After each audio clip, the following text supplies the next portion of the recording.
nos dicen que son los inversores, ejecutivos, líderes políticos y celebridades. La clase media son profesionales que tienen educación universitaria o también pues que son dueños de pequeños negocios. La clase trabajadora u obrera son los individuos que tienen educación escolar pero que tienen labores más físicas que mentales. Por eso también se les dice clase obrera, pues porque esa es su labor. Y los pobres dicen que son los desempleados o pues empleados marginales o también básicamente las personas que no pueden alcanzar el estándar de vida que es considerado aceptable dentro de una sociedad. Y pues básicamente en el texto en general, como para condensarlo y pues para que sea como un abrebocas, se da como una discusión muy extensa de cómo los miembros de cada categoría, de cada clase social, no solo difiere o pues tiene como esa variación en su educación, en su ingreso y su profesión, sino también cómo estas posiciones en las clases sociales influye en el acercamiento que tienen en el consumo. Eso como para nuestra introducción. Luego, pues como mencionábamos, el autor hace como un breve toque de la historia y nos dice que pues efectivamente para poder entender las diferencias en el consumo en las sociedades modernas, tenemos que también irnos al pasado y entender cómo influía la inequidad en el consumo de la era premoderna. Para ello nos habla el feudalismo, no vamos a hablar mucho de eso porque pues sí es más historia y no nos compete, pero pues de lo que nos habla el texto nos dice, pues, y lo que ya sabemos, que el feudalismo, pues, en ese sistema, la sociedad estaba dividida entre estados que se basaban por el nacimiento. Entonces encontrábamos la nobleza, el clérigo y los campesinos. Entonces, esa inequidad social era reproducida por generaciones y se basaba en la herencia, en el sentido de que dependiendo del grupo social en el que nacías, tanto se te transfería la propiedad como también el estatus social que le correspondía a ese grupo. Y bueno, entonces decíamos que las sociedades feudales controlaban el consumo a través de leyes suntuarias. Esas leyes suntuarias lo que hacían era que restringían el acceso a los lujos y decían que era completamente exclusivo para la nobleza. Y pues entonces, a pesar de que sí había diferencias muy marcadas entre el consumo por los miembros de cada diferente sistema, era principalmente estable porque existía esa prohibición legal, es decir, porque los campesinos tenían prohibido el consumo de los lujos. Y también esta estabilidad como que funcionaba por el hecho de que la mayoría de las transacciones eran transacciones no monetarias y por el hecho de que los campesinos satisfacían la mayoría de sus necesidades a través de lo que ellos mismos producían en la tierra que les era dado por los señores feudales. Entonces, de esta forma decimos que en esta época, en este sistema feudal, el mercado no era el principal medio de intercambio, debido a que los campesinos eran de cierta forma autosuficientes. Esto es importante porque luego nos hablan entonces de un cambio en el sistema, donde nos dicen que pues debido al aumento de la burguesía comercial en las ciudades europeas, se interrumpió la estabilidad que se conocía del consumo que había en el feudalismo, en el sentido de que conforme los mercaderes ganaban más riqueza, podían entonces definir su estatus social basándose en el consumo conspicuo que tenían, en lugar de ese derecho de nacimiento dependiendo en el grupo social que nacían. Por consumo conspicuo nos referimos a que las personas compran productos o marcas por causa de imagen personal, entonces son productos que se compran como para mostrar su estatus alto, es como una especie de clasismo.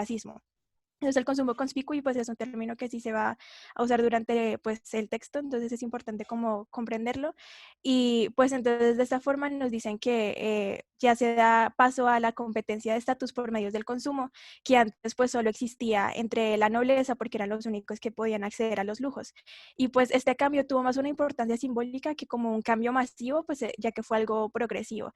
Y pues un cambio importante en este momento que sí es relevante mencionarlo es que entonces los terratenientes y los gobernantes se dieron cuenta de que tenían muchas ventajas cortar los lazos que habían entre los señores del feudo y los campesinos. Y de esta forma los campesinos pasaron a ser campesinos, a conocerse como trabajadores asalariados.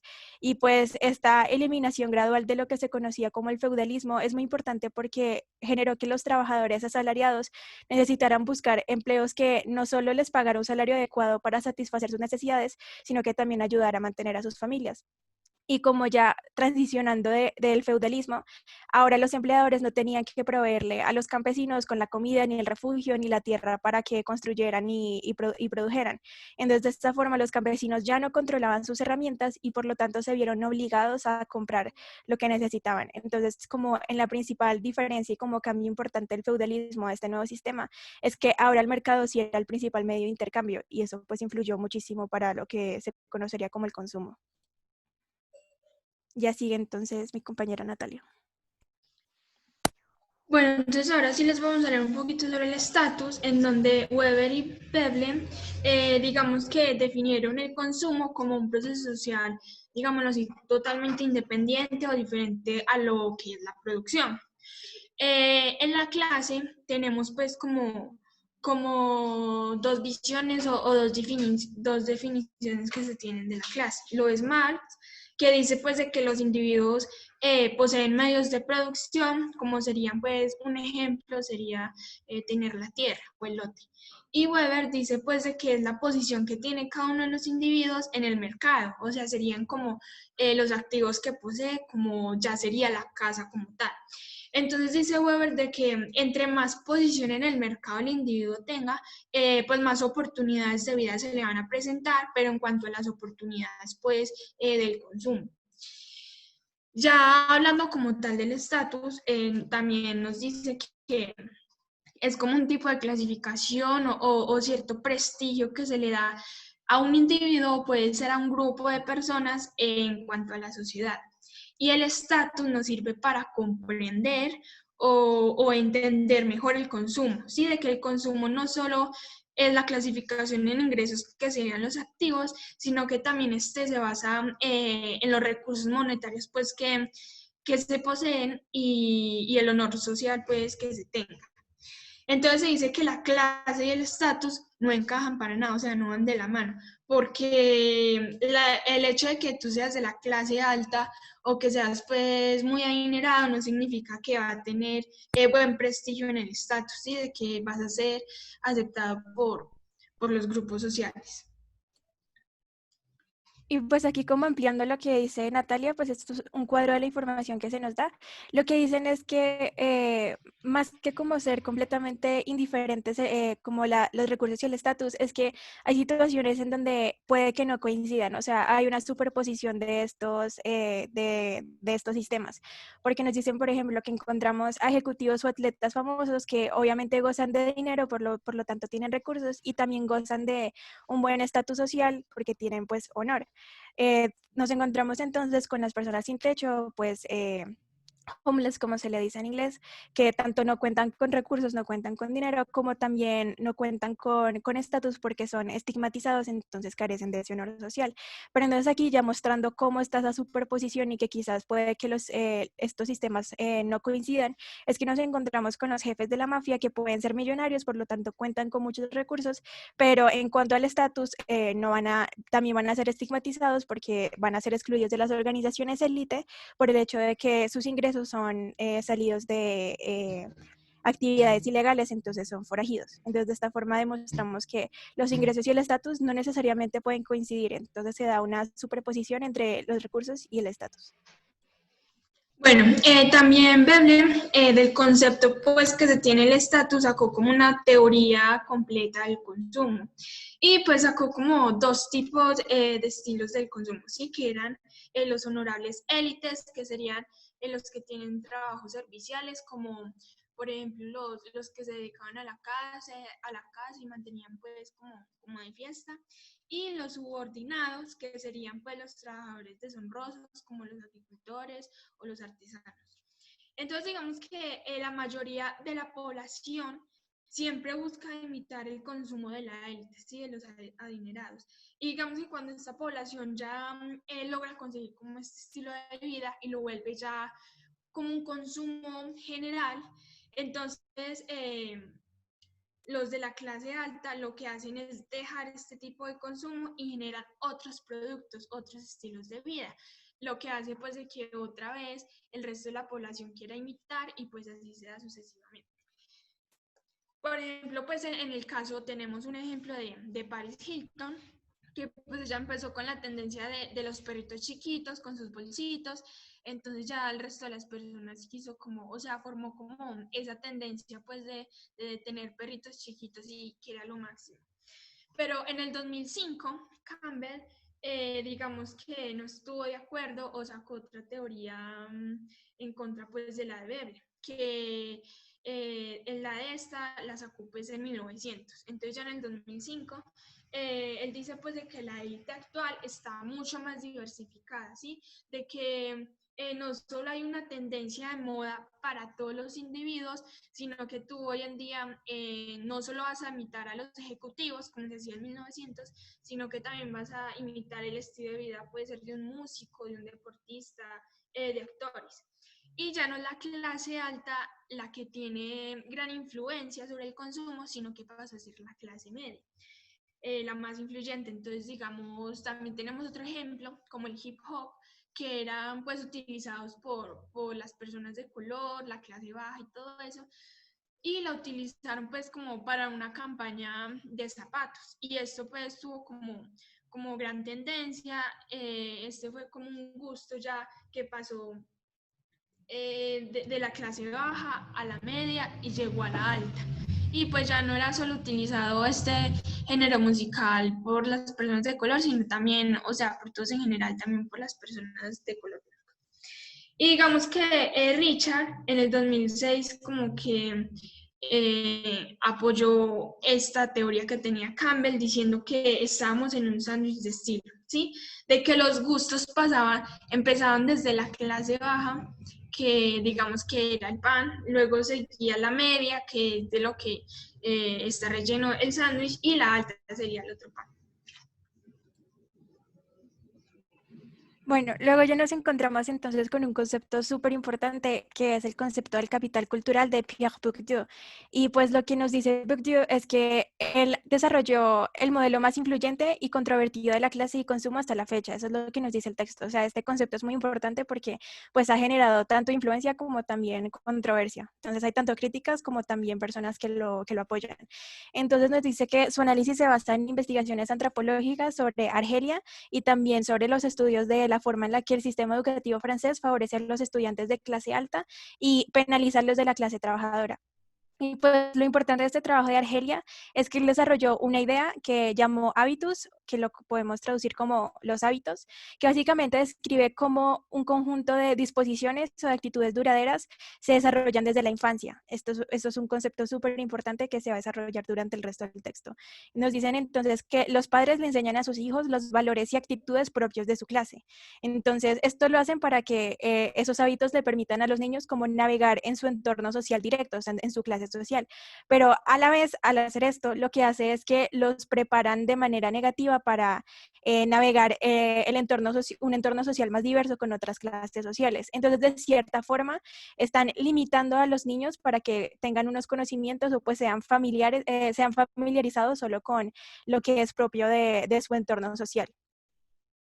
Entonces, también Bourdieu nos habla de un concepto muy importante y es que dice que además del capital monetario, los recursos que conocemos, que es como el dinero mismo, también hay un capital cultural, el cual se puede ahorrar, acumular y también se puede invertir. Y también tenemos un capital social que se conocen como las conexiones. Entonces, los individuos pueden usar este capital social, digamos, los conocidos personales, las conexiones o pues lo que en Colombia podríamos llamar la palanca para conseguir así un trabajo. Entonces, por consecuencia, este capital cultural y social pueden ayudar a aumentar el capital económico.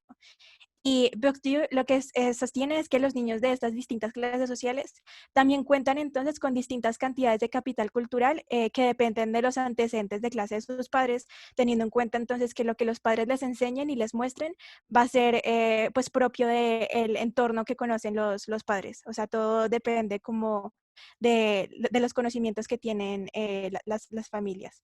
Y entonces, volviendo a eso, nos encontramos que Bourdieu dice que los padres de clase alta, por ejemplo, que tienen más educación formal en comparación a los padres de la clase trabajadora baja, lo que van a hacer es que como tienen más dinero, entonces pueden invertir más en tutorías o en actividades de enriquecimiento para los hijos. Y como consecuencia, entonces, los niños de clase alta se dirigen a clases que son más avanzadas y de esta forma tienen como un mejor futuro hacia un trabajo. Pues un trabajo mucho más especializado, mientras que los niños de la clase trabajadora se dirigen a clases que les lleven más como a una vida de un trabajo manual, que sea como más cercana y más familiar a como la experiencia que tienen sus padres. Entonces, Bourdieu sostiene también que el gusto es también como una estrategia de inversión, porque entonces mediante el esfuerzo que hacen los padres tratan de mantener o de elevar las posiciones de clase de sus hijos dependiendo pues como de los planes que tengan. Entonces un padre puede darle aquí, por ejemplo, clases de piano a sus hijos con la idea de que esa educación musical lo que haga es que les ayude a tener como un lenguaje común con los otros niños de clases altas, para que de esta forma pueda interactuar mejor con esta clase social y por consecuencia pueda tener como una posibilidad mayor de solicitar una plaza en una universidad importante. Mientras que los padres de clase media y alta invierten entonces en mejorar el capital cultural de sus hijos para que puedan convertir esa educación en un trabajo mejor remunerado en un futuro, a diferencia pues de los hijos de los padres de clase trabajadora y baja que quizás no puedan como invertir de la misma forma en el capital cultural de sus hijos para su futuro. Luego, Bourdieu nos habla de como un término muy importante, o sea, él le incluye a su investigación un concepto que él identifica como el concepto del campo y el texto nos lo explica como a través de un ejemplo que sí considero es muy útil para entenderlo porque de por sí es como algo denso, pero pues como que con esta simplificación es un poquito más sencillo. Entonces nos dicen, por ejemplo, que eh, o sea, tanto cualquier área de consumo o profesión de los diferentes grupos, vamos a ver entonces que existen unas posiciones dominantes y subordinadas, dependiendo entonces de la cantidad de capital que poseen. Y entonces ahí hacemos énfasis de que por capital no nos estamos refiriendo solo al capital económico, sino ahora también a este concepto de capital cultural y social. Entonces, añadí entonces ese término de campo y lo vamos a entender a través de este ejemplo. Por ejemplo, aquí nos muestran entonces el campo de consumo del vino. Entonces nos dicen que este campo de consumo se divide entre los sommeliers, los conocedores de vino y pues los bebedores generales de vino, pues que incluso los tildan como borrachos. Entonces nos dicen entonces que los sommeliers son básicamente los jueces profesionales de la calidad del vino. Los conocedores son individuos que aprenden sobre los vinos porque quieren disfrutarlos y las personas del común son básicamente personas que simplemente quieren disfrutar la vida para pues emborracharse. Entonces, lo que nos dicen es que eh, los sommeliers definen el campo. Los conocedores muestran sus conocimientos disfrutando entonces o rechazando los diferentes vinos, demuestran sus conocimientos a través de las opiniones que tienen de lo que han aprendido. Mientras que los bebedores o pues los borrachos del común no encuentran un sentido al estudio mismo del vino porque el objetivo de ellos es simplemente emborracharse. Entonces, como que este estudio del campo le permitió entender a Bourdieu que el consumo es una forma de competencia de estatus dentro y entre las clases, que se basa entonces en una clasificación que es más compleja de que pues, la de los consumidores de las élites que definía Veblen. Entonces, Bourdieu dice que cualquier afirmación o crítica que se haga respecto a algún consumo, digamos, del arte, la comida, la electrónica, justifica la posición que esa persona tiene en la clase. O sea, la propia acción de dar un juicio demuestra entonces la información que le es familiar o desconocido correspondiente a la clase social en la que se encuentra. Entonces, Bourdieu termina exponiendo el cómo la identidad de un individuo eh, emana en parte de los gustos que ha desarrollado a lo largo de su vida y también por las formas en las que los diferentes miembros de las clases sociales utilizan el gusto como estrategia para buscar entonces el estatus, el dinero y el poder, y como también todo esto depende entonces de lo que les es familiar respecto al entorno y a la clase social en la cual se encuentran. Y nos hablan entonces, pues a través de como esta organización de la información aquí como en una tabla, pues para simplificar todo, nos dicen entonces que basándose en los conceptos de hábito, de capital y de campo, Bourdieu desarrolló como un mapa de los gustos de todas las clases sociales, como para así generar una explicación entre por qué ciertas clases definen que algo es bueno, es de bueno o de mal gusto. Entonces nos dicen, por ejemplo, que en la clase media los profesores pues tienen efectivamente mayor capital cultural, tienen mayor conocimiento, mientras que los pequeños empresarios tienen mayor capital económico y esta composición de capital conforma entonces los gustos. Y entonces nos encontramos con un concepto de que no solo se difiere respecto a los gustos entre diferentes clases sociales, sino que en una misma clase social se pueden encontrar diferencias de gustos, porque pues se encuentran diferentes tipos de conocimientos y de cultural, perdón, y de capital, tanto cultural como económico. Entonces nos encontramos luego con un conflicto simbólico entre la clase dominante. Nos dicen entonces que, por ejemplo, en París la clase dominante eran los intelectuales, o sea, los profesores universitarios y los artistas, mientras que en Estados Unidos la clase dominante eran los hombres de negocios. porque pues siempre habían tenido una posición de estatus dominante. Nos dicen entonces que los intelectuales se fijaban en gustos más estéticos, como en el ascetismo, mientras que los empresarios se fijaban en gustos hedonistas, o sea, como gustos más hacia lo materialista, precisamente por ese factor de que tienen mayor capital económico, mientras que los intelectuales tienen mayor capital cultural, y por eso es como esa fijación hacia lo estético.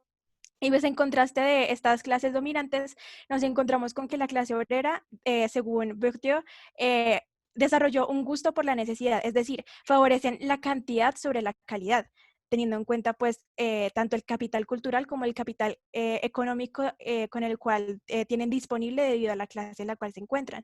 Entonces, Bourdieu nos dice que la clase trabajadora ocupa una posición subordinada en el sistema de clases, pero a pesar de esto, en lugar de como intentar imitar a la clase alta o pues a la clase media, que es como la más directamente cercana a ellos, ellos deciden retirarse del juego de estatus. Ellos se dan cuenta entonces de que tienen pocas posibilidades de ascender por el capital tanto cultural como económico que poseen, y por lo tanto deciden retirarse en el juego de estatus. Entonces, de esta forma como que mostramos la principal como diferencia entre el pensamiento de Bourdieu y de Veblen, porque de esta forma él está difiriendo de lo que dice Veblen. Él dice que no todas las clases sociales buscan imitar a la élite, y no solo eso, sino que también hay entre clases un rechazo de los gustos, por ejemplo, con ese ejemplo de la clase trabajadora y de la clase media.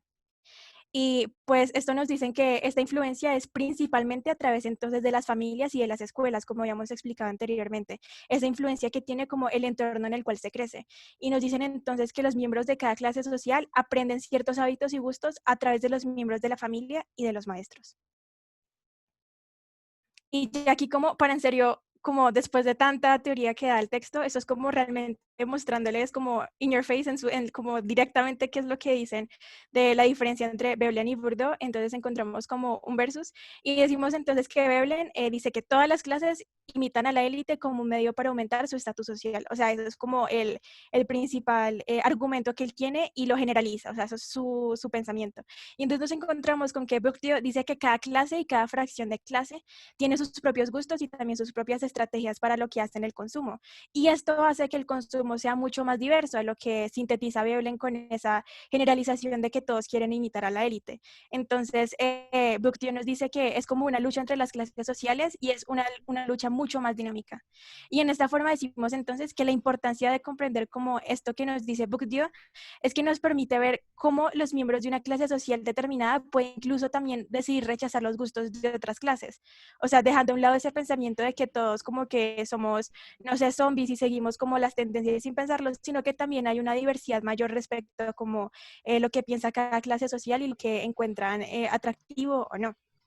Nos dan entonces un ejemplo para así entender aún más, como por ejemplo las preferencias de cervezas. Entonces nos ponen, por ejemplo, que la clase trabajadora u obrera puede preferir la cerveza Budweiser porque es barata, entonces está respecto a como el capital económico disponible que tienen, también porque representa un sabor familiar y es lo que como que siempre se han acostumbrado a beber. Entonces ahí también mostramos los hábitos, y se dice que si se le ofrece una cerveza artesanal o pues una cerveza como más elegante, quizás una cerveza europea, las personas de clase trabajadora u obrera van a argumentar que esa cerveza es asquerosa y que es una pérdida de dinero, demostrando entonces cómo influyen los conocimientos que tienen respecto a su entorno. Mientras que los de la clase media van a argumentar que la cerveza de los trabajadores sabe a orina o que es asquerosa, es repugnante, mientras que van a describir con mucho fervor la sutileza de los sabores de la cerveza europea porque aprecian esa parte, no sé, quizás como estética de la cerveza, demostrando entonces su capital cultural. Entonces decimos que los juicios reflejan la naturaleza que se basa en los gustos, y vemos entonces que el sabor de algo tan sencillo como una cerveza puede utilizarse incluso como una arma en la guerra de los estatus entre las clases, para así mostrar la complejidad de los gustos, y que el alto estatus no solo se filtra desde la élite, sino que también es rechazado. O sea, algo que se hace por la élite no necesariamente va a ser aceptado ciegamente por todas las clases sociales. Y ahora sigue Nata. Bueno, entonces vamos a hablar un poquito de las críticas que tuvo como esta teoría, en donde Lamont argumenta que el enfoque del capital cultural, como pues el marco clave del estatus, no tuvo para nada en cuenta otras formas en que los hombres de clase alta señalan el estatus social. Entonces, el capital cultural solo se aplica a la intelectualidad parisina y por lo tanto pues está exagerando el papel de la socialización de clase, digamos que en la configuración del gusto y las estrategias en cuanto al estatus. Y sostiene pues de que los conflictos de estatus son mucho más abiertos y diversos que los que Bourdieu afirma. Tenemos a David, que pues cuestionó la idea de que el capital cultural de un individuo mejora sus perspectivas de trabajo y argumentó que la capacitación y la perspectiva de trabajo y la capacitación y las conexiones técnicas son como más relevantes para las oportunidades de trabajo que el capital cultural. Bernard tiene un enfoque, como digámoslo así, un poco más individual para entender los tipos de gustos en comparación con los que tiene Bourdieu. Y argumenta que Bourdieu considera que el gusto consiste entre los individuos dentro de las clases sociales, mientras que Bernard utiliza como ciertos tipos de datos de las encuestas para mostrar de que cada uno de los individuos tiene como que una amplia variedad de gustos y de que no puede ser reducido a un solo paquete que tenga coherencia. Y argumenta de que Bourdieu estudia el gusto de una manera totalmente equivocada, porque no podemos leer el gusto pues, que tienen los individuos. Ya que, como decimos, pues este puede variar de persona a persona, que digamos porque tiene una amplia gama de perspectivas o de gustos. Y deberíamos centrarnos más bien como en los individuos cuando estudiamos el gusto y el consumo. Ya Richard dice, yo como una crítica un poco más influyente del modelo de Bourdieu y al examinar pues, los gustos musicales en Estados Unidos, sostiene pues de que el alto estatus otorgado a la música clásica ha disminuido en los últimos decenios y que la atención a la forma específica de alta cultura ha disminuido. Entonces separa la clase media alta de las clases bajas como omnívoros y unívoros, donde los omnívoros serían como ese lugar donde delimitar sus gustos a la cultura alta y muestra pues de que los conocimientos a través de los diversos tipos de música como lo es el jazz, el rock y el rap. Y los unívoros muestran que una lealtad única a un solo estilo, como lo es el heavy metal y el country, en lugar pues de mostrar intereses por otros estilos. Listo. Bueno, y entonces, digamos, esa definición que dan como de omnívoros y unívoros es como una metáfora para decir que los omnívoros como que consumen todo, o sea, como que son más diversos en su consumo y los unívoros sí son más exclusivos, como pues lo decía Natalia. Luego aquí nos encontramos como en comparación a pues como a esta crítica, encontramos personas que apoyan los pensamientos de Bourdieu o que deciden es como extenderlos, ampliarlos y dar como su opinión respecto a estos conceptos. Entonces nos encontramos con Doug Holt, que lo que dice es que sostiene que los críticos de Bourdieu se basan como en un modelo de clase que es anticuado y que pues solo como que se puede usar para estudiar los estatus en ciudades pequeñas. Y algo así como muy importante que dice este personaje es que él sugiere que hoy en día el capital cultural se encuentra como tanto capital cultural encarnado y objetivado. Nos dicen que el encarnado es como respecto a lo que una persona sabe y el objetivado es respecto al prestigio de los bienes que posee. Y pues Doug Holt lo que dice es que hoy en día el capital encarnado, o sea, lo que se sabe, es más importante que el capital objetivado. Y pues también continúa diciendo entonces que los críticos de Bourdieu se concentran demasiado en ver las cosas en cómo los individuos consumen, perdón, en lo que consumen los individuos en lugar de cómo lo consumen. Entonces de esta forma hace como una alusión a lo que dice Bourdieu respecto a la apropiación. Y entonces, también algo muy importante es que apoya lo que dice Bourdieu, de que los miembros de la clase alta adoptan un enfoque estético respecto pues a ese capital cultural del cual gozan, mientras que los de las clases bajas, por el capital cultural que carecen, tienen es más como un enfoque funcional. En contraste con el enfoque estético de las clases altas. Y pues nos encontramos entonces también que Bennett y otros autores apoyan en parte lo que dice Bourdieu, pero pues más como que intentar criticar lo que hacen es que dicen que a este análisis como el consumo también se le tiene que agregar, más allá como solo de la influencia de la familia, del entorno y pues como de la escuela, se le tiene también que agregar como factores influyentes como la edad, el género y la etnia, que también son relevantes para Bennett y para otros autores, como en ese estudio del consumo. Y finalmente, Amy Henser lo que hace es que amplía las ideas de Bourdieu a través de un estudio que hizo en unas tiendas de ropa china, donde básicamente explora el trabajo que hacen los empleados para generar una distinción en las ventas, como esas estrategias que tienen para que se diferencien sus tiendas con las de la competencia y también entre como los mismos niveles sociales que tienen esas diversas tiendas, para entonces así diferenciarlas y atraer de mejor manera su clientela objetivo. Nata. Bueno, entonces vamos a hablar de los conceptos alternativos de clase y consumo, donde estos cuatro personajes nos dicen pues que hay otras desigualdades en la sociedad, como lo es, digamos, como esta combinación del desempleo y la intensificación pues que se ha dado del consumo. Entonces, los individuos empezaron ya a clasificar su identidad no por el trabajo pues que tenían, sino más bien a clasificarse a través del consumo que se daba. Entonces empezaron, digámoslo así, como tipo juegos del estatus, en donde las personas pues que sí tenían su trabajo, pues digamos que presentan de alguna u otra forma estrés o ansiedad por mantenerse como al día de los estilos cambiantes o estar pues actualizados con el consumo y con lo que está pues de moda. Y también se tenían que someter al juicio social, sí, al juicio que les daba la sociedad. Y estos trabajadores, digamos que discriminaban a los desempleados, ¿sí? Y los veían pobres.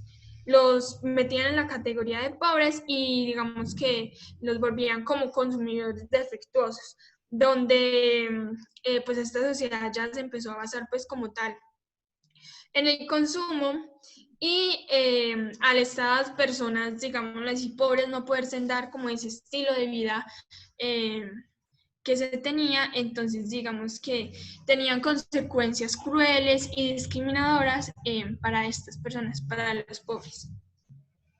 Y entonces de esta forma decimos que estos autores como que se alejan un poco del debate sobre el análisis de clase que está teniendo Bourdieu y Veblen, y lo que dicen es que se debe utilizar es más un concepto de individualización, como lo mencionó Nata. Entonces se conoce como la individualización, como implicar que cada consumidor siente la necesidad de construir su identidad mediante el consumo. O sea, más como de seguir una moda por las masas, es como que el consumo se acomoda a las necesidades propias de la identidad que quiere formar el consumidor. Eso por ese lado. Luego nos encontramos con entonces de consumo y pobreza, y pues aquí ya estamos hablando desde Bauman, y pues Bauman lo que hace es que él destaca que muchos estudios del consumo lo que hacen es que ignoran a las clases trabajadoras y a los pobres, porque pues efectivamente consideran que pues gran parte como de la diversidad y pues el dinamismo que se ve en el consumo se hace en las clases medias y altas, pues porque esas son los que cuentan con el capital económico para ser parte como del juego del consumo. Y pues eso obviamente es lógico, pero también lo que nos dicen es que se corre el riesgo de ignorar un segmento que es muy importante para la población y también muy importante para el consumo, teniendo en cuenta entonces eso es lo que nos mencionaba Nata anteriormente, porque las prácticas del consumo entonces ya no se ve como que solo vienen directamente de la élite hacia como las clases bajas, o sea, como no solo desciende, sino que también puede ascender. O sea, las tendencias y también como todo lo que se usa desde la clase baja también puede, como lo dice el texto, burbujear hacia la superficie, hacia los ricos. un ejemplo de esto lo encontramos como con lo que nos mencionaba Natalia sobre la cultura del hip hop. O sea, esto era como prácticas, o sea, tanto, la cultura del hip hop tiene tanto que ver como con la música como también como con los deportes, con los bailes, o sea, es como un tema mucho más amplio. Pero lo que nos dicen es que esta cultura del hip hop era rechazada y criticada precisamente porque venía del Bronx, porque venía también de las comunidades afroamericanas y pues esto era mal visto para la élite y pues para las clases sociales altas. Pero conforme burbujeó como esa tendencia, pues como ese auge del hip hop, incluso en las marcas de élite, en las marcas importantes de alta cultura, se adoptó la cultura del hip hop y se volvió algo que era cool, o pues que era a la moda. Y eso lo encontramos, por ejemplo, con marcas como Tommy Hilfiger, como Chanel, como Gucci, que adoptan lo que en algún momento fue quizás estigmatizado y lo vuelven algo que es a la moda y que es propio para un consumo de una clase alta. Nota. Bueno, entonces digamos que también la clase, pues digamos, no solo se clasifica por los estatus del consumo, sino también por las viviendas, ¿sí? Por los barrios, las divisiones urbanas y suburbanas en las que cada individuo pues está viviendo. Entonces, digamos que los de la clase alta, pues se puede diferenciar muy fácil porque entonces hay colegios de muy buena calidad donde fácilmente se puede entrar a una universidad y pues en esos sectores encontramos hoteles, restaurantes, no sé, tiendas de ropa, de lujo, ¿sí? De calidad. Ya para los de la clase media, encontramos más es como la que escogen más los padres, ¿sí? Ya que son hogares de por sí suburbanos, donde, digamos, los que dan cierta seguridad o privacidad, y pues también los sistemas escolares son buenos, ¿sí? Y pues tienen que pesar en los impuestos y eso, y también les alcanza pues el presupuesto. Y porque digamos que el tipo de clase social que habitan estos sectores se podría decir que es buena o es sana para que sus hijos puedan crecer como en ese tipo de ambiente. Ya para la clase baja, digamos que escogen más como colegios locales, ¿sí? Ya que tener en cuenta que tienen que pagar, no sé, algunos transportes o de por sí esas personas pagan alquiler o rentan las casas, entonces tienen que tener como muy en cuenta todas esas cosas.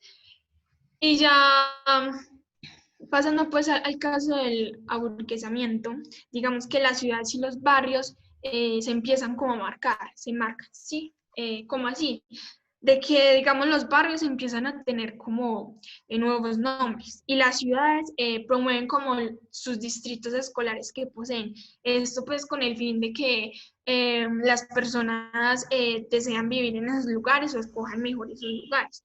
Y pues también digamos que lo adornan o lo embellecen pues con, no sé, carriles para bicicleta, actividades artísticas o deportivas, parques y aceras pues en lugares específicos.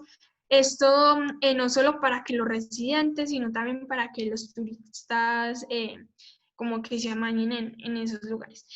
Y esto ya afecta demasiado pues a los de bajos recursos, ¿sí? A los pobres, ya que las ciudades intentan o hacen ver más atractivos los lugares y digamos que crearon como bancos a prueba de vagabundos para poner como en ciertos lugares específicos a este tipo de personas que no se pueden dar como este estilo de vida porque sus recursos no les alcanza para nada. Entonces como que los separan de esos lugares pues bonitos para que no les den mala imagen. Y ya digamos que las personas por eso buscan como aspectos específicos para escoger sus hogares, como cuáles digamos que dependiendo de sus gustos o también se pueden basar pues en los gustos de sus raíces y de sus padres o sus abuelos.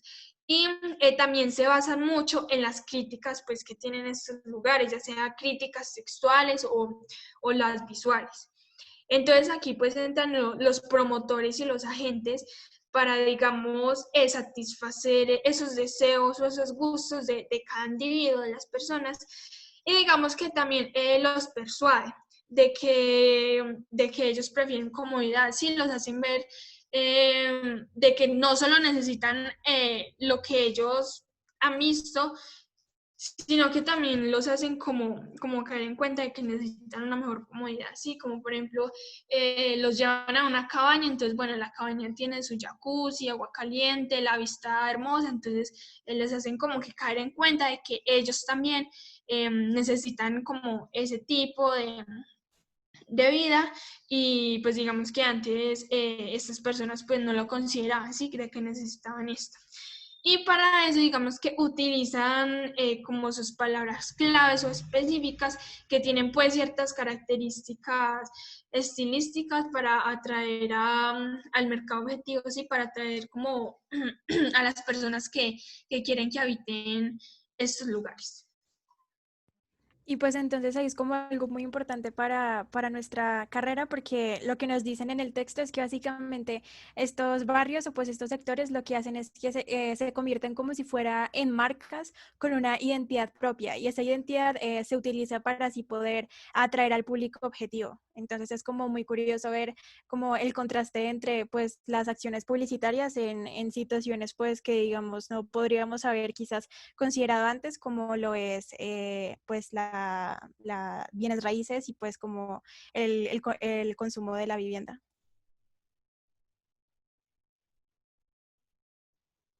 Nada. Bueno, entonces digamos que ya el enfoque publicitario que le damos al texto es, digamos, de que para nosotros poder vender o poder llegar pues al público objetivo que se quiere, dependiendo pues del producto que tengamos, entonces tenemos que tener en cuenta, digamos, el estatus, tenemos que hacerle estudios o encuestas a cada uno de los individuos para saber cuál es su gusto y para saber pues si ese va a ser nuestro grupo objetivo. Digamos que también hay que hacer como la imitación de la élite, ¿sí? Poner ciertas modas o ciertas tendencias para que las personas empiecen a consumir esto. Y bueno, también lo vemos en lo de la cultura hip hop y pues en las viviendas. Y pues bueno, las ideas finales o pues como la conclusión, que también pues nos lo dice el texto, es que básicamente como que los antecedentes de clase de un individuo, o sea, dan forma a su consumo, o sea, todo lo que hablamos anteriormente, o sea, es como todos los factores que influyen en esa formación como del concepto de lo que una persona quiere o no quiere, o sea, lo que le gusta y lo que lo lleva a ese consumo. Y entonces, como lo analizamos anteriormente, puede que una persona no sea consciente o pues no se vea como parte de un miembro de una clase y en ese sentido se vea más como un individuo, o sea, siempre yendo más hacia la individualización. Y en la parte del enfoque publicitario, en lo de la imitación de la élite, no es como en el sentido de que nosotros como publicistas necesariamente tengamos que crear, solo tengamos que crear las modas o las tendencias, sino que entonces debemos estudiarlas para así como comprender y analizar mejor cómo es el proceso de consumo entre los diferentes grupos sociales, pues porque realmente consideramos que este texto, como precisamente su enfoque es hacia el consumo, se va como muy hacia esa parte, pues como de la venta que es propia de nuestra carrera. Y eso sería todo. Chicas, muchísimas gracias. De verdad, un aplauso físico para mí, virtual para ustedes. Mm, Me parece que hicieron un esfuerzo muy grande con un texto que, insisto, era difícil. Siento que lo apropiaron muy bien. Mm, Sintetizaron elementos centrales y además creo que los apoyos visuales que usaron fueron muy útiles porque combinaron dos cosas. Una como herramientas de análisis, o sea, las tablas, ¿sí? Que fíjense que eso muestra como que por un lado sí que hubo una lectura, pero que además después hubo un proceso de pensamiento para traducir lo que está dicho ahí en prosa, ¿cierto? En frases. Pasarlo a una tabla, eso no es fácil, ¿sí? Y yo creo que nos dirán las expositoras, eso no es como hacer así y aparece la tabla, ¿no? Eso toma su tiempo.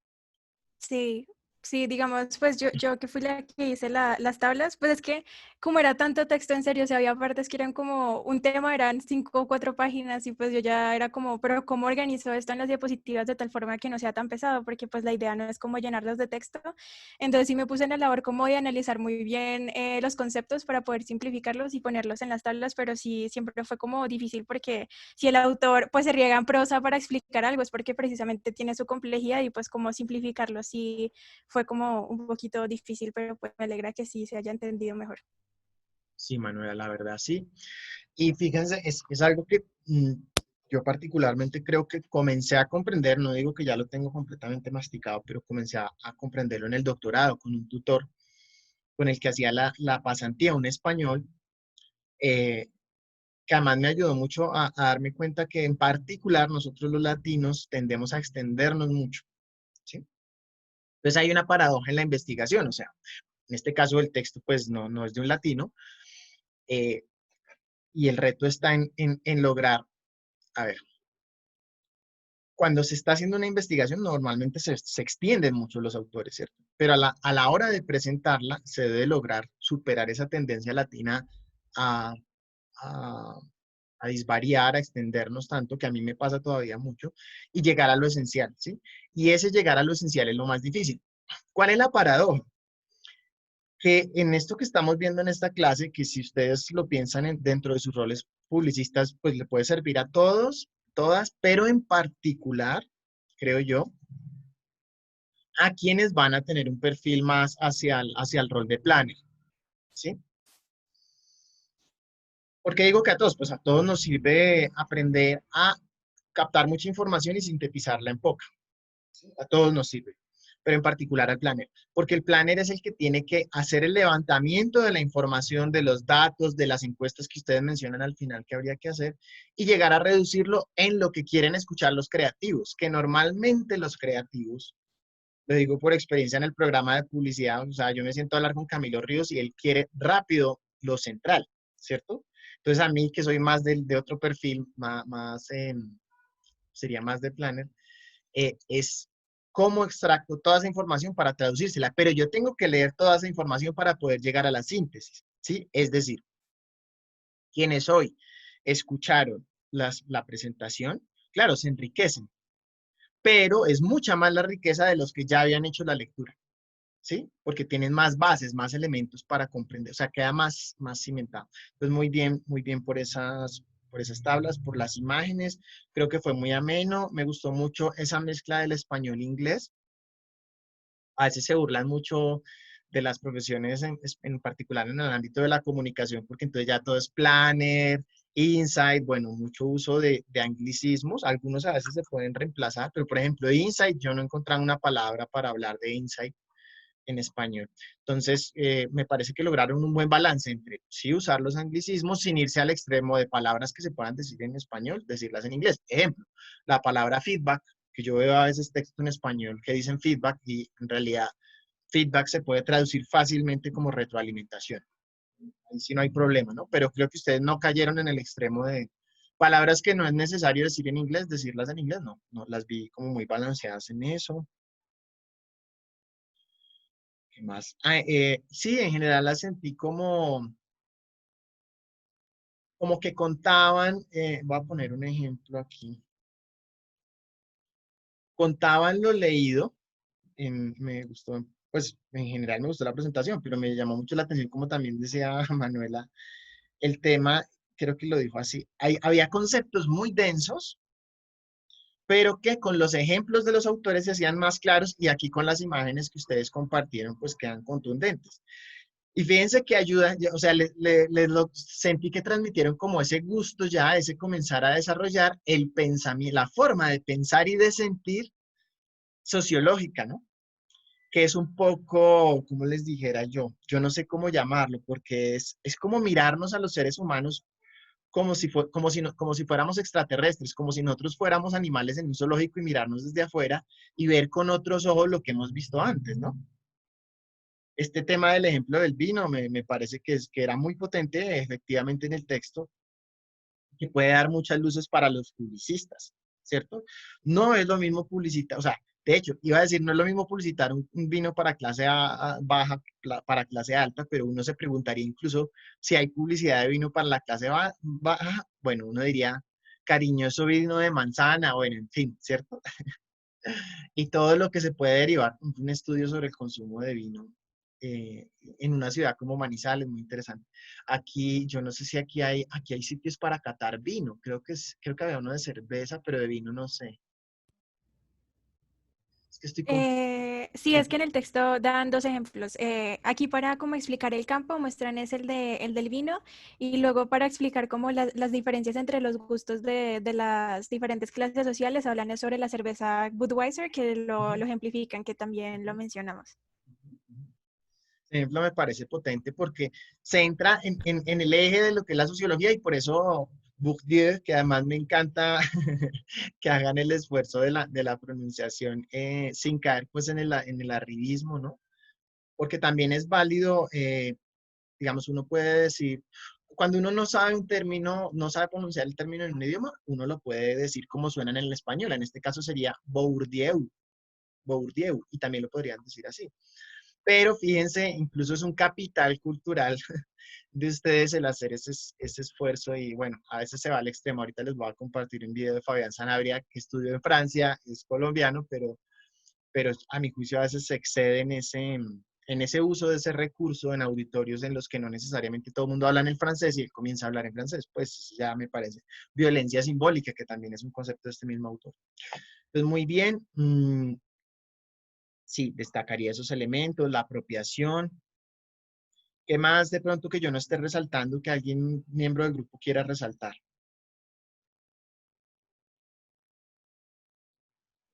Yo pienso como que en el proceso de que hicieron como de traducción, dieron como con los términos que eran, porque sí, es un poquito raro uno traducir del inglés al español, entonces siento que hicieron muy bien esa parte. De acuerdo, Y pues vale, todo José. quedó muy claro. Pues qué, perdón. Y que pues todo quedó muy claro, todo lo que dijeron en general, lo que tú Sí, ya sí, has sí. dicho. Sí, sí, creo que lo lograron muy, muy, muy bien. Yo en cuanto a traducción solo tengo dos apreciaciones chiquiticas que les voy a compartir. Una es pues casi que boba, pero que no está de más, sobre todo porque piensen que además del rol de planner, también todo esto que estamos viendo le sirve mucho a un copywriter, ¿cierto? O a un copy. El copy yo no sé cómo, o redactor. Creo que copy también lo podemos decir como redactor. Obviamente suena más play copy, pero existe la palabra. La profesora Juliana Díaz, con ella conversamos a veces sobre este tema y dice, no, si se puede decir en inglés, se dice en inglés. Y yo digo, pero si se puede decir en español, ¿por qué no se dice en español? Los españoles, por ejemplo, son muy tocados con que uno hable en inglés cuando se puede decir en español. Ellos, por ejemplo, no dicen Wi-Fi, sino Wi-Fi. ¿Sí? Y si alguien dice Wi-Fi, como que, bueno. Eh, era Joel Stillerman. Stillerman. Un par de letricas ahí que se les pasaron. Y quizás en algún momento Natalia dijo capacitación y conexiones técnicas. Esos son como, digamos, de los pequeños riesgos que puede haber cuando se utilizan los traductores, que sí, aunque les fue muy bien, pero sí aquí hubo un problema. No sé si alguien se pilló esta inversión y cuál sería el orden correcto. Sería capacitaciones técnicas y conexiones. Que a veces los traductores, como decía Manuela, traducen literal y bueno, hacen cambios que sí cambian completamente el sentido. Entonces, porque, a ver, para Pierre Bourdieu, continuando con el tono parisino, pues como lo dijeron las expositoras, ya desde que nacemos, más o menos está definido qué tanto nos vamos a poder mover para estar mejor, ¿sí?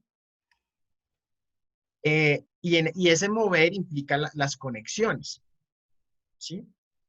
Pero en las críticas que aparecen a Bourdieu, también, aunque a mí me gusta mucho el trabajo de él, pero sí creo que a ver, ¿qué pasa?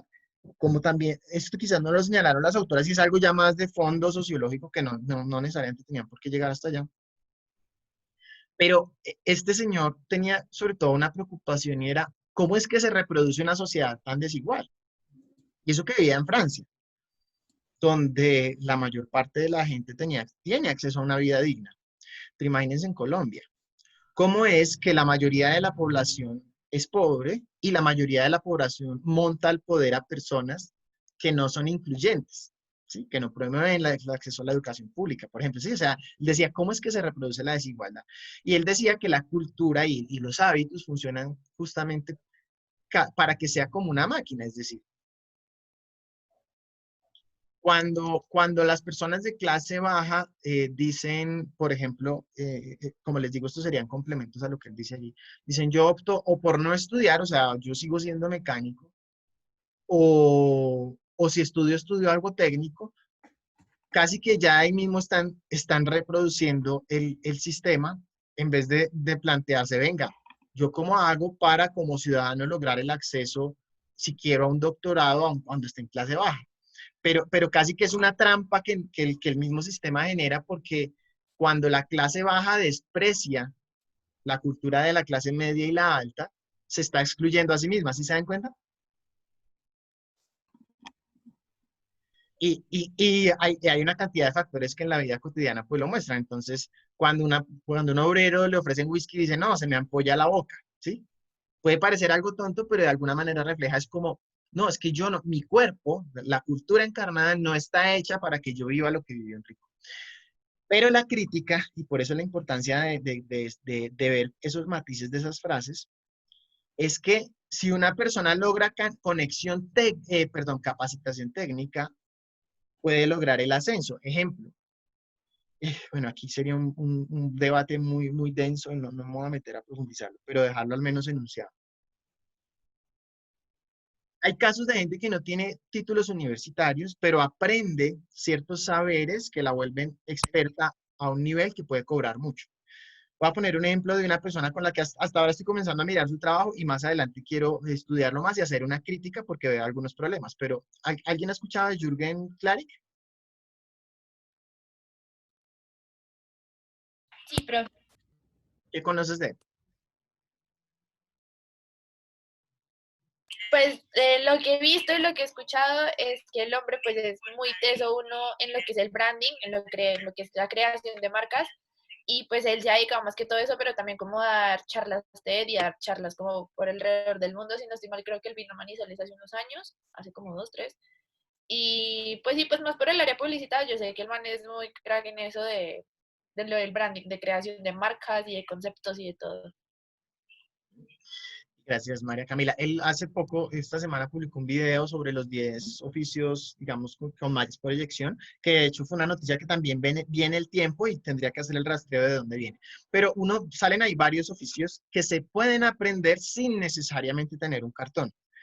Copywriter o redactor, y SEO, o el que se encarga de Search Engine Optimization, que es cuando uno tiene un canal, la persona que le ayuda a identificar qué palabras debe usar para que coincidan con la forma en que la gente busca las cosas en Google, o Growth Hacker, que es el que busca que uno crezca rápido en redes sociales a través de pues, manejo de herramientas de Google, de Facebook y demás. Entonces él decía, Jürgen Klarik, que coincidiría en parte con estas críticas a Bourdieu, que algunas personas que adquieran esas capacidades, por ejemplo, él dice, pues dice en su canal, por eso les digo que habría que profundizar más, pero él dice, yo a una persona que me garantice que me hace un buen SEO, una buena optimización de las búsquedas de mi canal, le pago $2.000. Comienzo pagándole $2.000, o sea, 8 millones de pesos. Uno podría decir, no sé si sabe si está exagerando o no, pero al menos sí, a ver, todo esto plantea cuestionamientos incluso frente a las mismas trayectorias profesionales de ustedes, ¿sí? Porque hay gente que dice, yo me retiro de la carrera y pues aprendo un saber y lo vendo, ¿no? ¿Tiene sentido o no?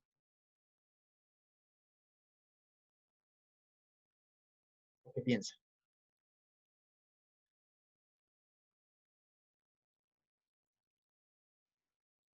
Sí, obvio. Pues es finalmente lo que uno hace como vender el conocimiento. Exacto, tiene sentido. Sin embargo, una lectura más profunda, un pensamiento sociológico crítico que estoy aplicándole a este personaje Jürgen Klarik y apoyándome en Bourdieu, es que, bueno, y si es así, ¿por qué cuando Jürgen Klarik comienza sus videos, cuando hace la introducción al video, uno de los videos más famosos de él, que es El crimen de la educación, que de hecho es casi que un remake de Cambiando Paradigmas de Ken Robinson, y llega y comienza y dice, con un equipo de antropólogos y sociólogos investigamos las tendencias de la educación. Entonces yo digo, venga, espere. Fíjense cómo recurre a un símbolo de prestigio cultural que es el título para legitimar la crítica a quienes tienen un título. ¿Sí se fijan? Y uno busca, yo he buscado en internet la hoja de vida y no aparece. Es decir, incluso en el último video, el de los 10 oficios, habla de una manera, o sea, hasta grosera de las universidades. Dice, mientras que la gente está ya aprendiendo mierdas que no sirven para nada, o sea, literalmente habla así. En la universidad, yo estoy aquí ganándome no sé cuánto. Entonces uno dice, tal cual lo que mostraban las expositoras, que me parece, o sea, digo, siento que no es casualidad que yo esté analizando eso y ustedes hagan esta presentación, este cuadrito. Aquí me faltaron los profesores, bueno, que lo mencionan después, pero a mí me parece y Bourdieu lo resalta mucho, esa lucha entre los académicos, la clase media intelectual y los negociantes. Entonces, Jürgen Klarik es un muy buen negociante, tiene mucho dinero, pues, o sea, el documental, El crimen de la educación, lo hace visitando, no sé, como 15, 20 países y sale él entrevistando. O sea, imagínense la plata que se gastó. Ahora, el estatus, ¿sí? Porque, por ejemplo, ¿por qué no aparece Jürgen Klarik en Wikipedia? Ahora, Wikipedia no es el principal medidor de estatus, pero una persona con reconocimiento social aparece en Wikipedia, ¿sí? Hasta un Pablo Escobar, es que vamos a hacer el ejercicio acá. Pablo No, Escobar, sí está. ¿cierto? Sí. ¿Cierto? Ahí está. Hasta Pepe Cadena. Exacto. Entonces, fíjense cómo un poco lo trágico, aquí obviamente ustedes me ven, o sea, en este momento estoy hablando consciente e inconscientemente como representante de esa lucha de prestigio. Me explico. Yo como profesor y académico, sí creo que si bien el saber técnico es importante y puede generar muchos recursos, yo sí creo que Jürgen Klarik gana mucha plata. Y de hecho me gustaría ganar la plata que él gana, lo confieso. Ahora, yo también confieso que a mí no me gustaría ser visto como se ve a Jürgen Klarik. Miren un poco, les voy a compartir video que estaba viendo esta mañana. A ver. O sea, es como ver la superposición de eso, de recursos versus estatus. O sea, que listo, gana muchísimo, pero en cuanto al honor social, o sea, está mal visto por la forma en la que da sus opiniones. Sí, miren esto. O sea, está mal visto en este caso. Estoy hablando desde mí como antropólogo y ya van a ver ahorita para qué voy en todo esto. Pues no es simplemente algo personal que les quiera compartir. Just like you skipped out on buying Amazon stock and Google. ¿Escuchan ahí? Sí, profe. Un poco la intro, Sensei. O sea, está dando un taller. Imagínense el costo, las entradas.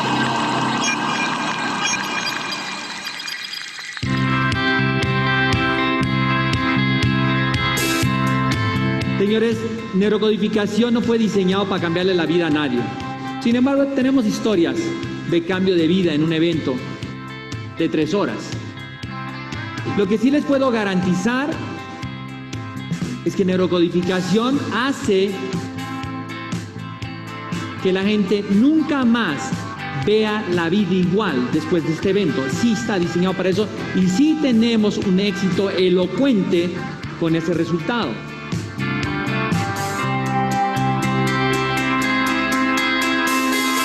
Recibamos de pie y con un fuerte aplauso, con ustedes, Jürgen Klarik.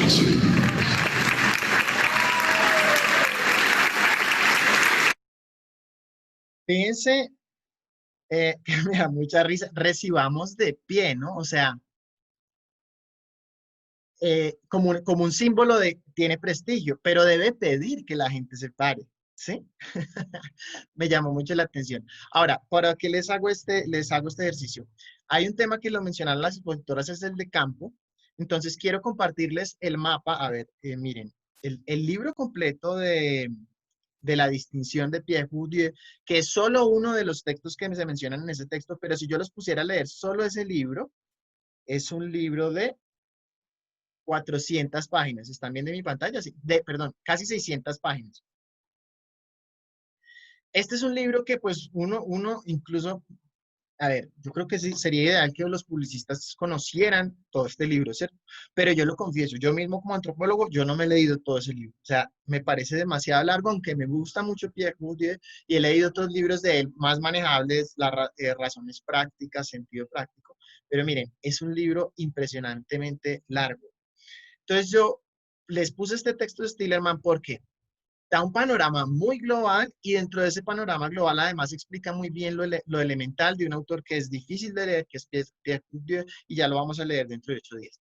Pero si quiero les voy a enviar ahorita al chat este mapa, ¿sí? Este es el mapa original, el espacio de las posiciones sociales que plantea Bourdieu.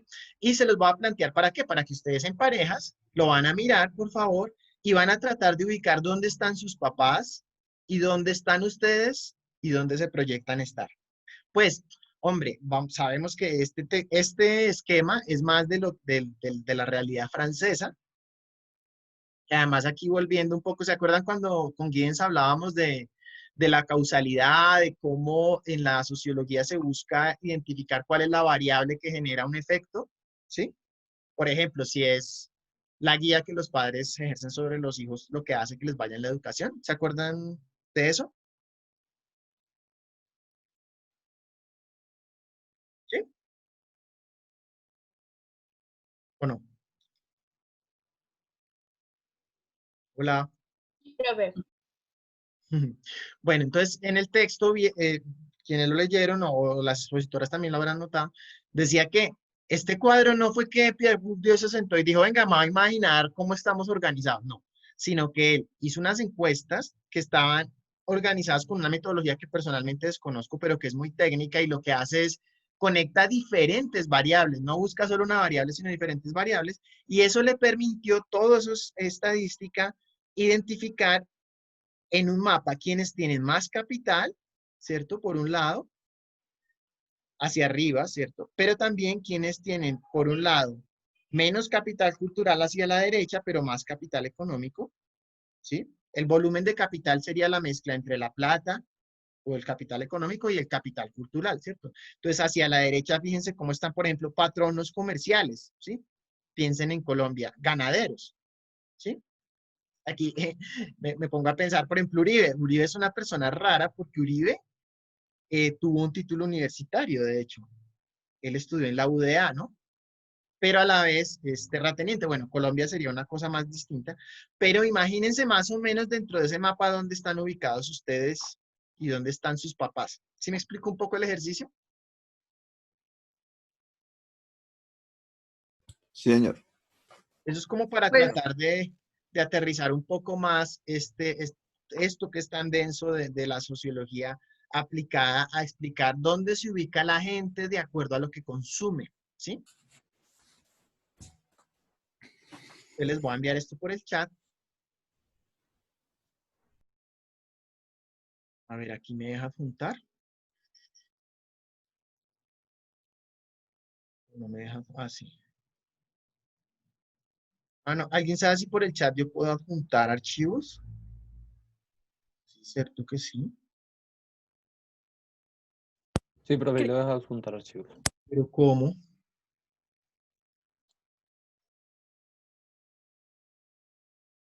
¿Alguien sabe cómo? Porque es que, digamos, en la forma en la que está el chat ahorita, a mí solo me parece como para guardar el chat, pero no me aparece opción de enviar nada. Yo lo he hecho antes, pero por este momento no me deja. Entonces esto me cambia los planes. Bueno, se los voy a enviar por correo, ¿vale? Mientras tanto, comentarios, dudas que tengan frente al texto, que obviamente pueden ser muchas.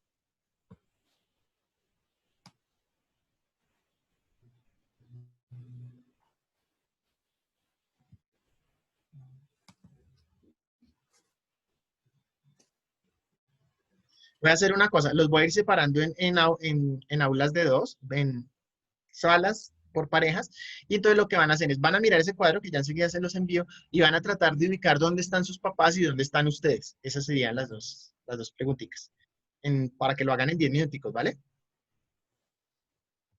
Listo, profe. Bueno, profe. Bueno, profe. Bueno, profe. Son 21, entonces los voy a dividir en 10 salas.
Necesito a mi padrastro. ¿Ya se encontraron? Profe, no. No, no están en ningún lado. No. Oye, está más enredado. Profe, Pero, porque además, tiene muchas palabras, Fran. además porque yo tengo una cierta duda, porque mi mamá es publicista, ¿cierto? Pero mi mamá en estos momentos pues ya no trabaja. Y mi papá es retirado del ejército, entonces ¿yo dónde los pongo? Ah, no, por ahí no Ah, salen pensionados o algo así. no. No, todavía no está. Esta es la hoja 2. Esta es la hoja 1.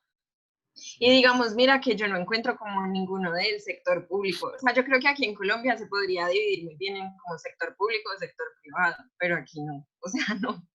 Es que falta, claro, falta es un mapa colombiano. Yo digo, bueno, quizás exista, pero yo no lo conozco. Pues imaginen tener un mapa, ¿será posible? Es que es muy complejo.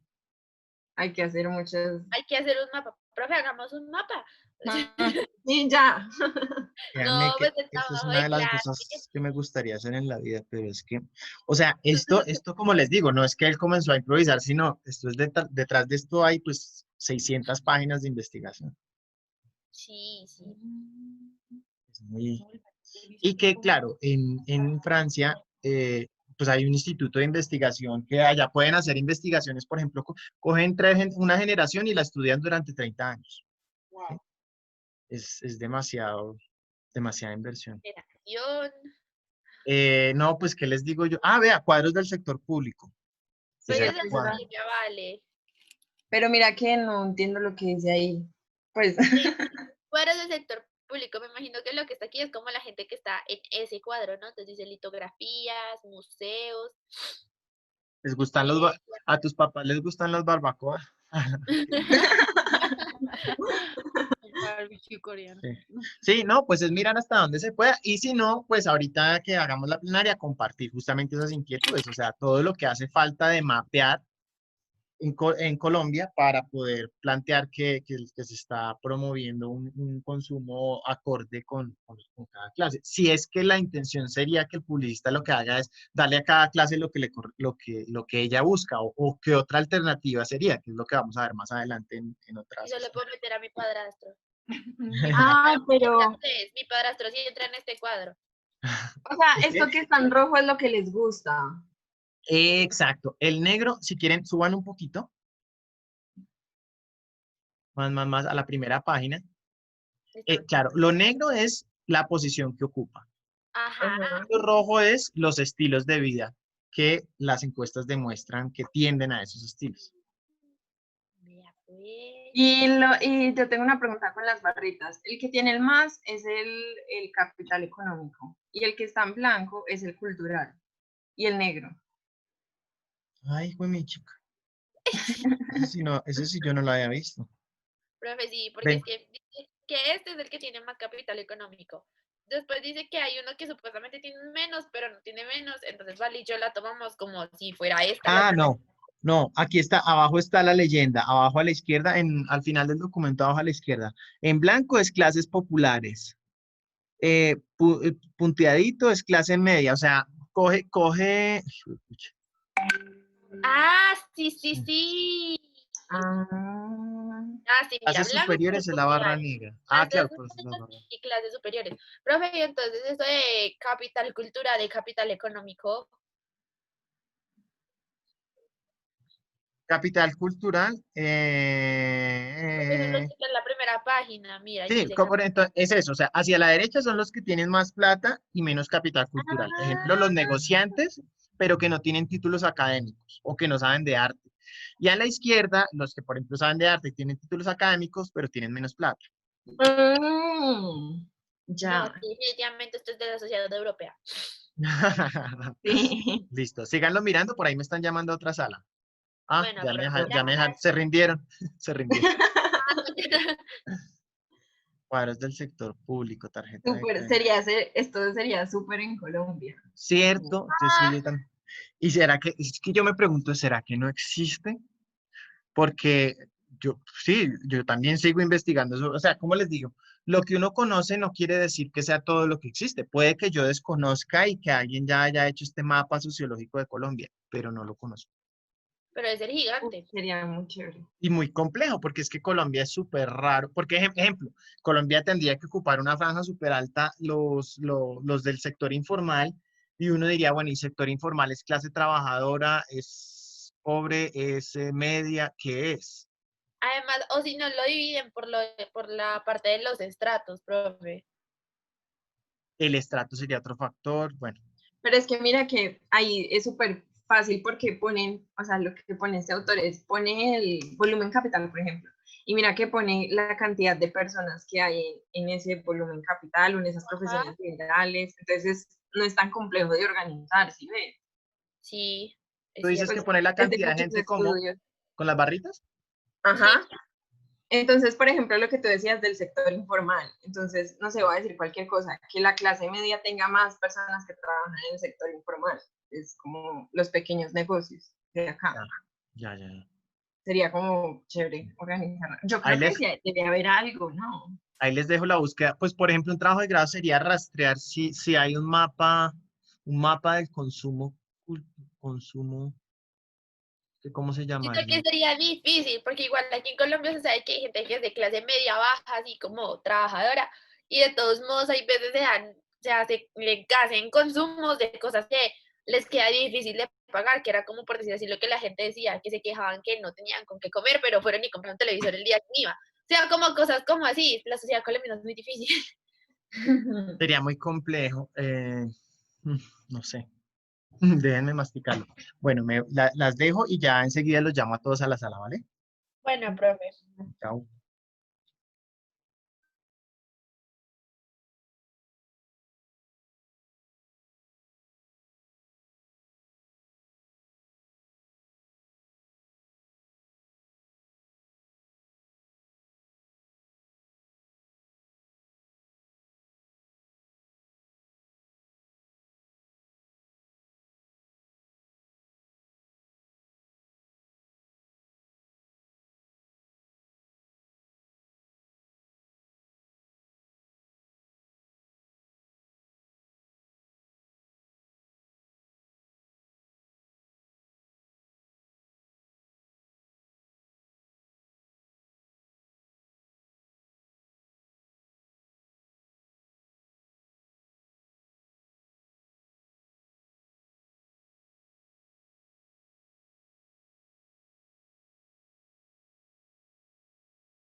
Bueno, ¿cómo les fue?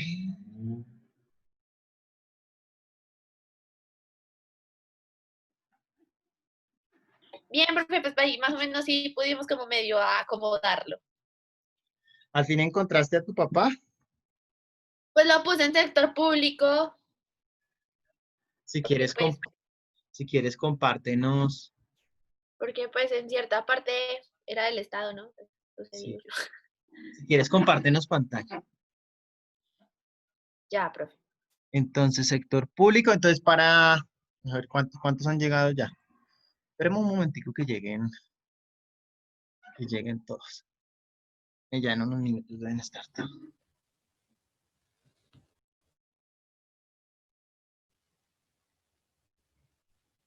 Porque hay cambios muy drásticos en esa gráfica. ¿Cambios muy drásticos? Ujú. ¿En qué sentido? en el sentido de que, porque las características de donde se ubican mis papás tienen algunas características de patrones comerciales y Ujú. otras características de pequeños comerciantes, pero entonces no hay como un punto medio. Ya te entiendo. Ya te entiendo. Entonces ya enseguida miramos ese caso, David. Estaba compartiendo María Camila que ubica a su papá, ¿cómo es? Pensionado del ejército, María Camila, ¿sí? Sí, profe. Entonces, expliquemos un poquito más el cuadro. Fíjense, todo lo que está en negro es como la posición social que ocuparía la persona, ¿cierto? Y lo que está en rojo serían ya los hábitos o lo que acostumbran, entre otras cosas, comprar o consumir, ¿cierto? Entonces, por ejemplo, guardando las diferencias, ¿no? Sabemos que esto fue hecho para la sociedad francesa de los 70s. Seguramente hay muchos cambios, como lo mostraban los críticos del autor, pero un poco para que veamos la complejidad del asunto y juguemos un poco con el esquema. Entonces, se supone que si el papá de María Camila fuera francés de los 70, como pensionado del sector público, le gustaría jugar Scrabble, les gustaría hacer asados, iglesias románticas, camping, natación. ¿Tu papá hace camping? Hizo mucho mientras estuvo activo, profe. Pues, un camping peligroso, pero hizo de alto riesgo. Sí. Entonces habría algunas coincidencias. Digamos que como también lo mencionábamos, todo esto sale de estadísticas, ¿no? Entonces finalmente no es que el autor se le haya ocurrido al azar ubicar allí esos hábitos, sino que habría unas correspondencias estadísticas, es decir, que la mayoría de personas en estas posiciones, como por ejemplo el sector público, tendrían esos hábitos, ¿no? Pero evidentemente también como señala David, si quieres, gracias María Camila.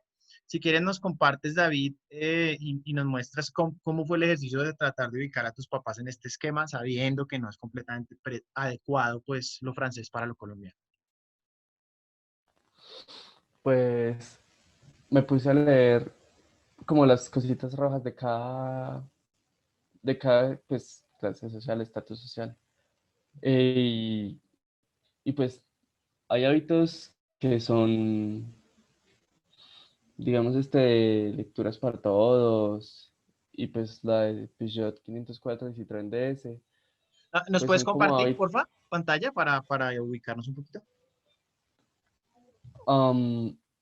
Bueno, espere, yo busco el documento que ahorita Santiago el que estaba compartiendo. Mm. Mientras tanto, voy señalando lo que decía María Camila en la sala. Qué rico tener un mapa de estos para Colombia. Entonces, dos aclaraciones. Uno, no tengo certeza de que no exista, pero si existe, yo lo desconozco. Ahora, muy interesante trabajo de grado hacer esa búsqueda, por ejemplo. Existe un mapa de las posiciones sociales, de los consumos o hábitos de consumo según posiciones sociales en Colombia. Sería, pues imagínense el valor de eso. Y eso lo conectamos también con clases anteriores de por qué la sociología se ha vuelto una herramienta de consultoría en el ámbito, por ejemplo, publicitario, porque puede brindar una información demasiado poderosa. Listo, entonces, digamos, hay hábitos como este de ferias de exposiciones y pues algunos otros hábitos de estos patronos comerciales. Espérate un momento, ¿en qué trabajan tus papás? Si no te incomoda, pues compartimos. Pues mi mamá es dueña de una farmacia y mi Ujú. papá es comisionista bien raíz. Ya, y los dos son, digamos, dueños de los negocios. Ujú. Ya, entonces mira, un poquito lo explicábamos también ahorita. Las barritas, la negra es clase alta, los Ok. punticos es clase media y la otra blanca. Entonces, mira, en tu caso, la posición de tus papás corresponde más con clase media. Bueno, lo que más corresponde es clase media, pero también hay algo de clase alta. Ahora, eso por un lado. ¿Y qué otra cosa nos ibas a decir? Y que, o sea, que hay hábitos de aquí que coinciden pues con donde están ubicados mis papás, así como hay otros de aquí de pequeños comerciantes que también pues coinciden con los hábitos de mis papás. Entonces ¿Mm? por eso le decía, profe, que hay cambios pues que no hay como un punto medio. Ya. O sea, faltaría como algo entre la clase media y la clase baja. Sí, entre la clase, sí. Y mira que tiene mucho sentido, David, porque de hecho, pues esto es mucho más complejo de lo que podamos abordar en esta discusión, pero pero es que la clase media europea en realidad sería muy parecida a la clase alta, a un sector de la clase alta colombiana, es decir, como les dijera, la clase media no todo el mundo tiene propiedad, por decir algo, colombiana, ¿sí? Pero en Europa puede que sí lo sea más, o sea, aquí es más extremo, ¿no? O ustedes ven, pues en algo un poco cliché, pero en Los Simpsons ustedes ven que una persona trabajadora como Homero y tiene carro, ¿sí? Cosas de ese tipo. Gracias, David. ¿Algo más que nos quieras compartir? No, profe. Ya gracias por aclararme la duda. Muchas gracias. ¿Alguien más que quiera compartir su búsqueda en el mapa?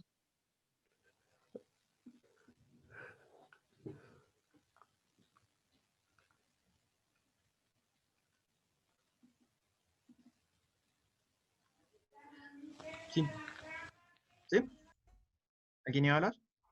Pues, profe, lo que yo te dije ahorita, pues como que ubiqué a mi papá y lo que dije, como que el único que entra dentro del cuadro entre mi familia es mi padrastro, porque mi padrastro sí es francés. Pero lo puse ahí en ingenieros porque él es ingeniero mecánico. Que un ingeniero Pero mecánico.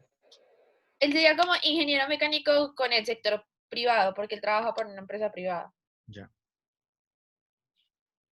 Gracias, María Camila. Y bueno, casos como el de María Camila más se mueven en lo global. Bueno, un poco lo que les quiero transmitir es la complejidad del asunto, pero también toda la utilidad que puede haber con este mapeo para que ustedes se den cuenta como cuando, insisto, proponen una campaña, llegan a proponer una campaña, debería tener mucho fundamento porque es muy complejo el cómo se conecta lo que la gente gana con lo que la gente consume, ¿sí?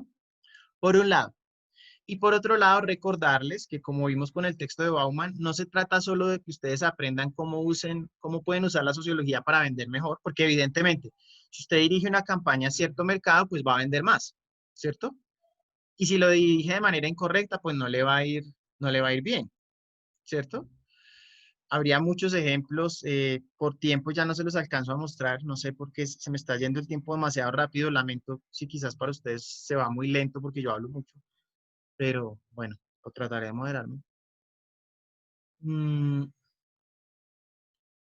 Pero el asunto es que no se queden solo en cómo esto sirve para vender mejor, que sí, obviamente también importa, sino también para que ustedes piensen de una manera crítica.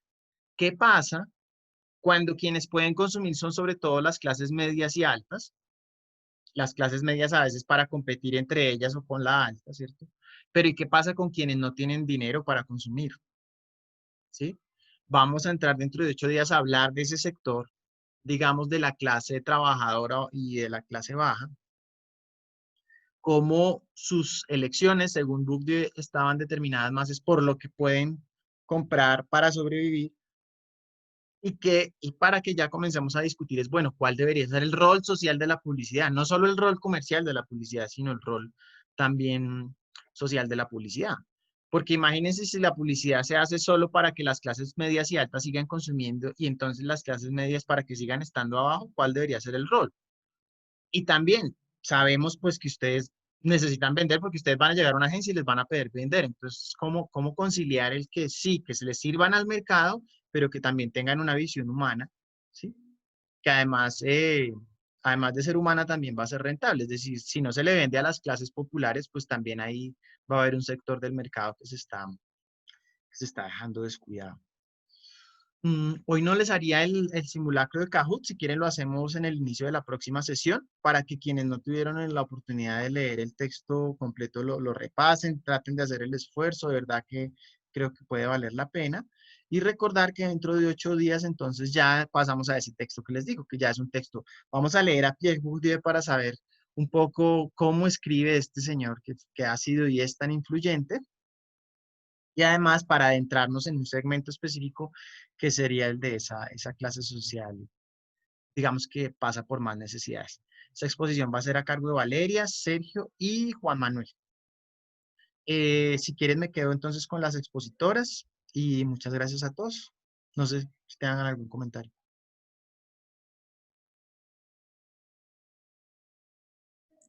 No, No, profe, muchas gracias. Profe, una pregunta.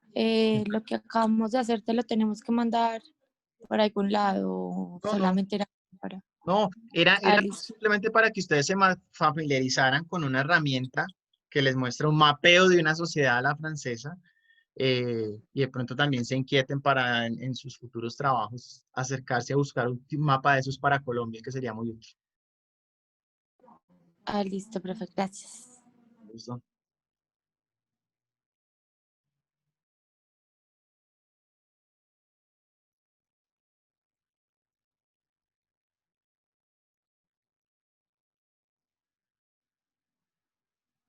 Hasta luego, profe. Hasta Hasta luego. luego, Chao, profe. profe, gracias. Profe, Chao. gracias. Profe, Hasta luego, gracias. profe. Hasta luego, profe. Gracias. Gracias. Chao. Chao, profe, gracias. Chao a ustedes. No se quedó Natalia, Manuela.